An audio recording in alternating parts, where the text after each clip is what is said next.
Ya, dialog kita lanjutkan. Saat ini sudah bersama kami Wakil Ketua Majelis Tinggi Partai Demokrat Marzuki Ali dan masih bersama kita juga pengamat politik Burhanuddin Muhtadi. Pak Marzuki, ini kalau kita bicara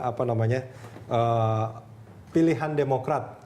Nah, ini kan beberapa kadernya menyatakan bahwa sebetulnya hasil Rapimnas itu sudah jelas, Demokrat itu netral. Tapi terus kemudian ada beberapa yang menyatakan membawa diri sendiri ke kubu Jokowi JK, tapi juga tokoh-tokoh lain termasuk Pak, ya ini yang malah mengatasnamakan partai mendukung Prabowo Hatta. Apa yang terjadi? Ya, sebetulnya tidak paham ya secara kontekstual perjalanan Rapimnas dan apa yang dipesan dalam Rapimnas tersebut. Rapimnas itu jelas ada pilihan-pilihan. Itu ada 4 opsi. Pertama ke Prabowo, Jokowi, buat poros sendiri, dan yang terakhir kita netral. Nah, dari opsi-opsi tersebut, opsi yang ke Jokowi itu 0, tidak sama sekali. Mayoritas memang kita ingin netral, karena dilandaskan pada penjelasan Pak SBY bahwa kita ingin berada di luar koalisi yang ada, karena kita ingin melakukan pembenahan.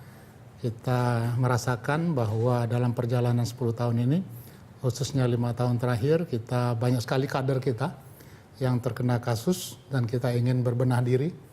Maka kita ingin berada di luar koalisi.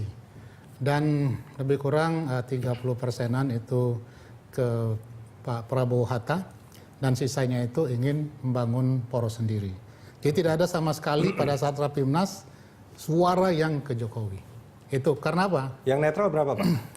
Tidak ada netral. Yang netral itu lebih kurang 20-25%. 20 sampai 25? Iya, saya lupa angkanya, tetapi masih banyak yang ingin ke yang netral 50% lebih.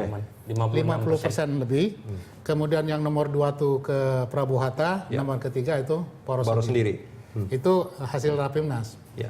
Tetapi pesan Pak SBY jelas. Kita netral dalam arti kita tidak mengusung. Kita buktikan kita tidak ngusung ke KPU. Dan itu sebagai bukti bahwa kita netral. Tetapi Pak SBY bilang itu bukannya bukti bahwa Demokrat tidak membangun poros sendiri? Tidak membangun poros sendiri. Kita betul-betul netral, memenuhi hasil Rapimnas. Tetapi sesuai arahan Ketua Majelis Tinggi Pak SBY menyampaikan bahwa kader Demokrat tidak golput. Kita akan berikan suara. Dan suara ini diberikan kepada calon yang dalam perjalanan kampanyenya mereka akan artinya menghargai kinerja pemerintahan yang sekarang dan akan melanjutkan. Itu jelas di dalam perjalanannya. Karena kita pasti akan bersikap. Sebagai partai kita akan bersikap yang mana kita akan pilih. Nah, dalam perjalanan itulah maka semuanya ini bisa terjadi pada awalnya. Saya pertama kali menyatakan sikap memang ke Prabowo Hatta dengan argumentasi yang sangat logis. Pertama, yang mengajak koalisi itu Prabowo. Kelompok satunya tidak pernah mengajak koalisi. Mengajak komunikasi juga kelihatannya tidak pernah. Artinya satu sisi membuka pintu, yang sisi lain itu menutup pintu. Dari deklarasi statement-statement Prabowo, jelas memberikan apresiasi atas apa yang telah dikerjakan Pak SBY, yang telah baik itu akan dilanjutkan dan ditingkatkan. Yang tidak baik itu akan diperbaiki dan ada gagasan-gagasan baru untuk percepatan mencapai masyarakat yang sejahtera, adil, dan makmur. Artinya ada pintu yang dibuka, ya, ada pintu yang tertutup. Itu jelas, ya. Nah, kemudian logikanya Pak Hatta itu 10 tahun berada di kabinet. Beliau tidak pernah bermanuver, beliau sangat loyal, dan beliau artinya termasuk anggota koalisi yang patuh, konsisten mendukung pemerintahan. Dan jangan lupa, Pak Hatta adalah Menko Perekonomian dan mengerti persis kebijakan-kebijakan ekonomi Pak SBY, sehingga ini bisa dilanjutkan, khususnya yang pro-pro rakyat. Ya, itu satu lagi yang menjadi alasan saya kenapa memilih Pak Hatta dan Pak Prabowo. 2009, Pak Hatta ketua tim pemenangan SBY. Saya sekretarisnya. Nah, saat di mana Demokrat tidak mengusung siapapun, Pak Hatta maju sebagai calon wakil presiden. Etikanya sebagai orang timur, dulu Pak Hatta membantu kita, sekarang ini saatnya kita membantu Pak Hatta. Ya. Nah, alasan-alasan ini alasan yang logis menurut saya. Makanya saya pertama kali menyatakan sikap, oleh karenanya saya masuk di dalam tim pemenangan itu. Ya. Jadi menurut saya Demokrat tidak salah ya. Demokrat punya sikap. Itu kan sebetulnya kan alasan Pak Marzuki pada akhirnya mendukung Nah, itu Prabowo yang Hatta. pertama kali. Sebelum artinya sebelum Pak Prabowo mengundang kami untuk menyampaikan visi misinya. Dari kamar sebelah lain, sebelah sana, tidak pernah mengundang kita. Silakan saja ikuti, silakan saja baca media, silakan lihat internet. Tidak pernah ada keinginan untuk bangun komunikasi. Iya. Tapi Pak Prabowo Hatta mengundang kami untuk mendengarkan visi dan misinya. Dan kita berinteraksi secara baik, sehingga kita mengetahui persis apa yang akan dikerjakan oleh Pak Prabowo Hatta. Itu dilakukan pada tanggal 1 Juni. Iya. Saya menyatakan dukungan itu jauh sebelumnya.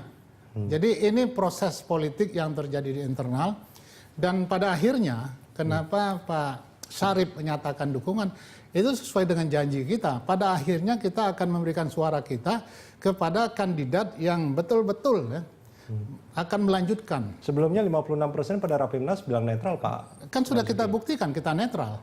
Kita tidak mendukung. Bahwa kita Yang memberikan kemarin dinyatakan suara, oleh Pak Syarif Hasan? enggak ada masalah. Itu sikap politik kader Demokrat yang Bukan atas dikomandani nama partai sebetulnya. sekarang atas nama partai, karena suara Demokrat harus jelas kemana larinya. Baik. Ini kan suara partai harus diarahkan kemana larinya. Baik. Karena kita tidak boleh golput, ya. Bukan berarti Syarif Hasan inkonsistensi, tidak. Syarif Hasan konsisten dengan keputusan-keputusan, dan kita mengikuti apa yang terjadi dalam debat, kita perhatikan semua. Ya. Tidak ada pihak yang satunya mengapresiasi sama sekali apa yang telah kita rasakan saat ini. Ya. Yang satu sisi kita merasakan, yang satu sisi ini memberikan apresiasi. Baik. Apa yang telah dikerjakan Ya, sampai Mas saat Burhan, ini dengan bergabungnya Demokrat ke kubu Prabowo Hatta, akan seperti apa peta pada Pilpres nanti? Kalau secara elit tentu sah-sah saja Partai Demokrat mengambil keputusan untuk mendukung Prabowo Hatta. Tetapi di tingkat massa itu belum tentu. Meskipun Di tingkat massa maksudnya di tingkat grassroots di Demokrat? tingkat grassroots atau konstituen Partai Demokrat. Ini yang disebut dengan istilah split ticket voting gitu ya. Meskipun elitnya taruhlah semua 100% mendukung Prabowo Hatta, belum tentu 100% penumpang yang mengikuti keputusan itu. Itu teori normal dalam perilaku pemilih gitu ya. Kalau dari hasil survei sendiri? Memang sekarang lebih banyak yang mendukung Prabowo Hatta, ya. Lebih banyak gitu. Jadi saya tidak ingin menafikan data dibanding sebulan sebelumnya, lebih banyak sekarang yang lebih mendukung Prabowo Hatta. Tetapi concern saya sebenarnya soal tadi tafsir mengenai hasil Rapimnas. Kalau menurut Pak Hayono Isman, keputusan mendukung capres-cawapres harus diputuskan di majelis tinggi. Ya. Kalau di Rapimnas, sepengetahuan saya, itu kan atas nama institusi netral. Dan itu juga yang disampaikan oleh itu timingnya sampai kapan? Yang dipahami oleh Pak Hayono Isman, itu juga seperti itu. Ya, timingnya sampai kapan?